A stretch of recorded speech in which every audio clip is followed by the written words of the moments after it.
Ya pemirsa, kembali di Lunch Talk, bertransaksi online secara aman. Pak Tulus juga Pak Dua tadi kita sudah simpulkan ada beberapa hal yang harus dicermati. Yang utama adalah konsumen harus hati-hati. Kita juga tadi sudah simpulkan bahwa ada kemudahan dalam membuat rekening. Maka dari itu gampang sekali bagi penipu online ini untuk membuat rekening bank yang tidak legit gitu sebetulnya. Nah, Pak Tulus, kira-kira apa yang bisa dilakukan pemerintah dalam hal meregulasi sebuah website ini? Seperti apa sih baru boleh berdagang? Ya, yang utama kan dengan adanya tren yang terus meningkat dalam arti tren transaksi lewat online itu adalah upaya yang dilakukan bukan reaktif ya, bukan reaktif dalam arti baru bertindak setelah terjadi. Jadi ada upaya kebijakan yang untuk preventif dan protektif yang bisa di-combine dari berbagai kasus di dunia yang memang dia lebih dulu. Tadi misalnya saya katakan ada pemalsuan KTP sehingga pihak bank tidak bisa melacak orangnya, juga polisi dan segala macam, itu harus jadi upaya-upaya preventif. Tadi juga misalnya soal payment gateway bisa misalnya lebih banyak trik-trik yang bisa diadop dari pemerintah untuk melindungi konsumen sebelum kejadian. Ya.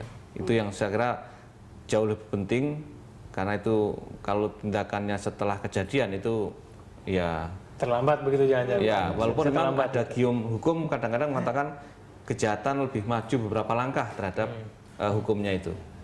Tapi ya itu tidak boleh terjadi terus-menerus. Oke, baik. Ke Pak Dua. Pak Dua nih, sebelum kita menutup dialog kita, apa yang bisa Anda rekomendasikan kepada kita nih para konsumen yang belanja online? Ya, intinya cerdas ya, menggunakan elektronik. Ya, karena kalau tidak cerdas, klik. Nah, ini persoalan. Ya, jadi kalau kita benar-benar tidak memahami, tidak usah klik. Kalau kita tidak memahami betul-betul bahwa itu adalah web yang benar, karena itu sama persis.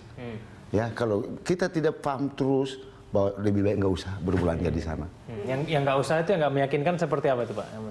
Ya, itu tadi saya katakan hati-hati. Artinya bahwa saya hanya bisa menghimbau, cerdaslah melihat ini semua. Karena misalnya gini, meyakinkan karena kita sering. Itu pun kita akan lihat lagi, kok bisa berubah nomor rekeningnya. Biasanya kita ke nomor rekening ini kok sekarang berubah. Kok tadinya atas nama PT, kok sekarang atas nama pribadi. Ya, kita lihat lagi. Ya, atau berubah nomor telepon yang dihubungin. Atau berubah alamat kantor.